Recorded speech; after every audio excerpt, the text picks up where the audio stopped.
Survival of the fittest. Only the strong survive. Have you ever heard that expression? What do you think when you hear that expression? How does that expression show up in your life, in the way that you interact with other people at work, or the way that you view your perception of what life is? All of us have heard that expression, and we learned it from school. All of us were told that this guy by the name of Darwin, who is called the father of evolution, came out with a book called The Origin of the Species. And he said that in order for a species to thrive, they needed to be strong. And they needed to subdue others, right? So that their gene would move to the next generation. And he said that through the process of natural selection, the stronger genes gets to move forward to the next offspring, and the species becomes stronger in that way. So the weaker ones die, the stronger ones move on. We heard that, and that idea, survival of the fittest, only the strong survive, this idea gave rise to genetic determinism. Genetic determinism is the idea that you have certain genes in your body or as a species, and those genes determine your ability to do certain things in life, to succeed, to survive, to be strong, etc. That idea of genetic determinism, which rose from this idea of evolution, infected every area of society. And it gave rise to other ideas that justify all the isms that we know of. Racism, sexism, etc. Because now the people who are bigots were able to use this biologically based scientific idea and said certain groups do not have that gene to be smart enough, do not have that gene to not be so emotional, like they talk about women, for example. And the idea infected every area of society. Survival of the fittest, only the strong survive. But what if I were to tell you that that idea is wrong? What if you and I, instead of being conditioned with that mentality and that idea of survival of the fittest, only the strong survive, what if you and I would have grown up through all our schooling thinking survival of every species depends on cooperation?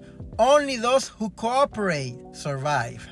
What if that were the thinking that was ingrained in our minds?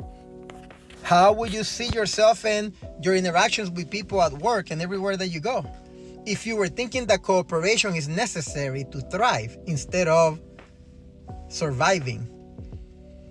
Well, 50 years before Charles Darwin produced his book, there was another person, another scientist who wrote about evolution. His name was Jean-Claude, I believe it was. I hope I'm not mistaken. Jean-Claude, I believe his name was. He was a French biologist. And he wrote the first book about evolution. And his main point was that for every species to thrive, they needed to cooperate. That every ecosystem is working cohesively to bring balance in order for species to thrive. So cooperation is at the center of thriving. But because when he wrote his book, the church, which was very powerful back then, they felt threatened by his theory. They made sure that he was thrown in the dungeons of science. And that's why you and I never heard of Jean-Claude, the biologist, that said that species need to cooperate to thrive. And instead, 50 years later, Darwin was the one that was credited with this idea of evolution, and Darwin's point of view was survival of the fittest, only the strong survive. How does that change your view of competition? Do you shy away from competing because of this idea? What if you shift your idea of competition and instead you think that competition is an avenue for you and I to find out how good we can be so that we can help the rest of our colleagues, species, and people believe what can be possible? What if you shifted your perception of competition in that way? Realizing that competition is just another way of cooperating so that we can push each other to find out how good we can be. How can you find out how fast you can run if you don't run with somebody next to you, right?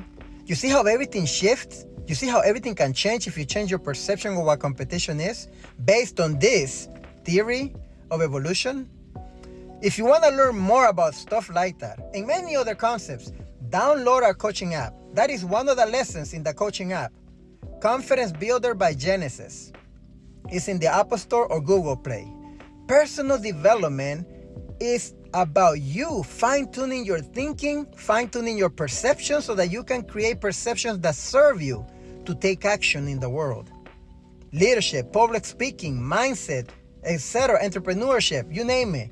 The app has everything for you to thrive and help your mind develop. And it's only $7 a month. If you're not willing to spend $7 a month on your own personal development, we need to have a different conversation altogether. Download the app, Confidence Builder by Genesis. See you at the top, where the champions belong.